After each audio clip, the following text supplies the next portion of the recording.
Let us face, without panic, the reality of our times. The fact that atom bombs may someday be dropped on our cities. And let us prepare for survival, understanding the weapon that threatens us.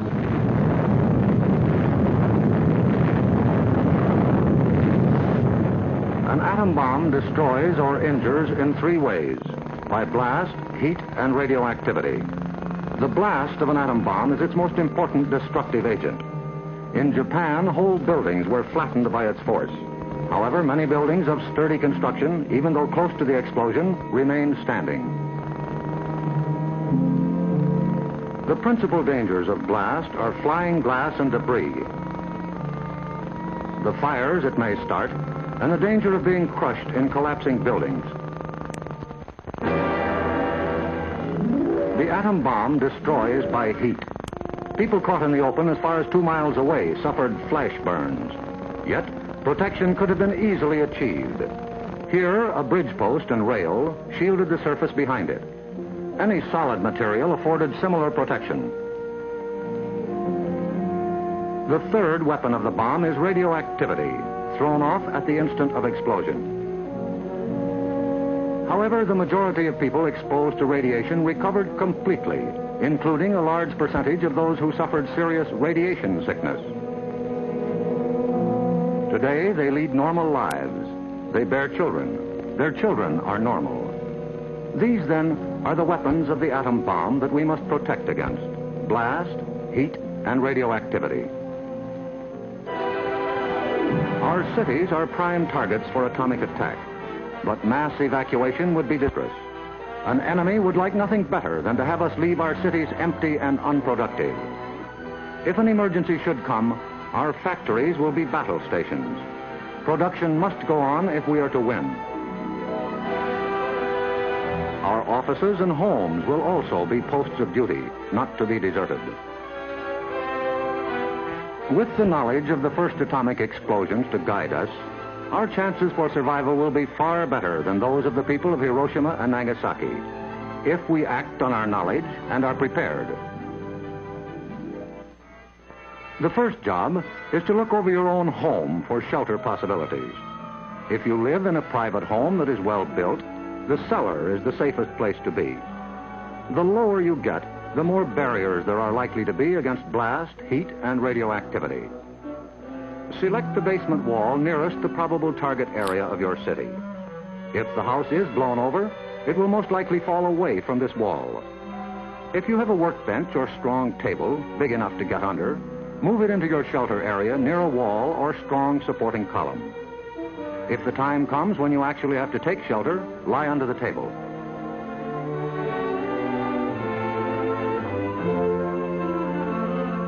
If you live in a home that has no basement, choose a shelter area without windows on the ground floor. An interior hallway is probably best. In time of emergency, the shelter area should be cleared of mirrors and other objects that might cause injury. If you live in an apartment house, rules for taking shelter will be posted in your building. Learn them.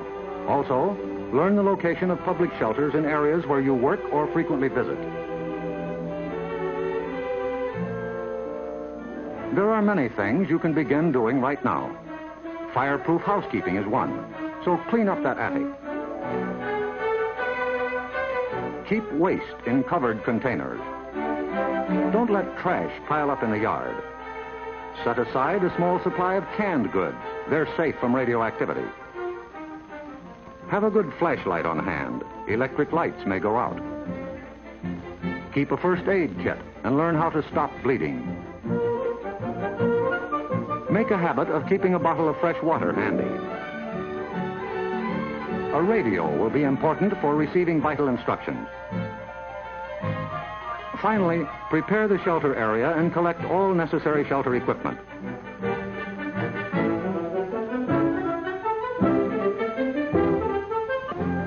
In case of an actual raid or test drill, the alert will be a warbling siren blast lasting 3 minutes.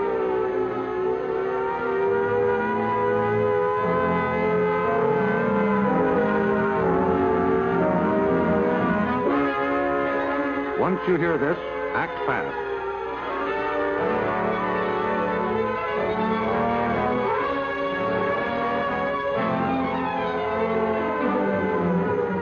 pull down the shades or blinds and close the drapes against flying glass. Turn off the burners of your gas or electric stove. Disconnect any heating elements, such as electric irons, hot plates, or bathroom heaters.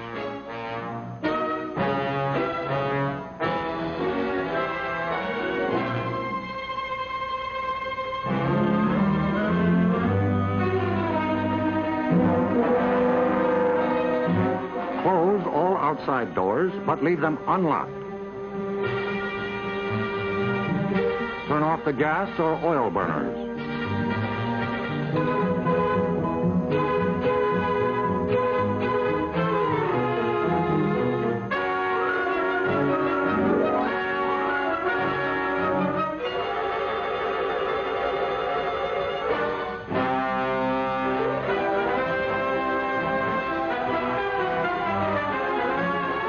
Taking shelter may be a race against time, even when you have some advance warning. But possibly, there may be no time. An attack could come without warning. The sky would suddenly light up. If a doorway is right at hand, use it. If the nearest shelter is more than a couple of steps away, fall to the ground immediately. Flying glass and debris are immediate dangers, so stay where you are until you're sure it's safe to move.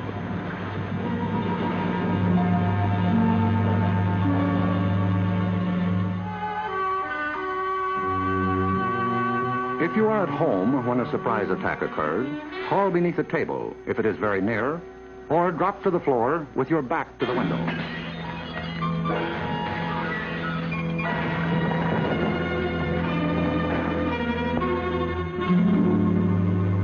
The immediate danger is over in about a minute, unless the explosion occurred near the ground or water.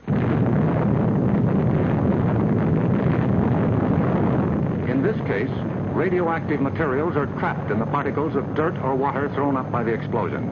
When these particles fall back to Earth, they may be dangerous. So get indoors immediately after a ground-level explosion. Cover broken windows against radioactive dust with blankets or cardboard. Civil defense radiological teams, equipped with radiation survey meters, will check on contamination in any bombed area. Stay under cover until you hear officially that it is safe outside.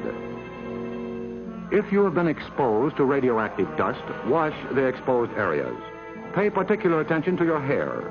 Get all the dirt from under your fingernails. If the people of Hiroshima and Nagasaki had known what we know about civil defense, thousands of lives would have been saved. Yes, the knowledge is ours, and preparation can mean survival for you. So act now. Someday your life may depend on it.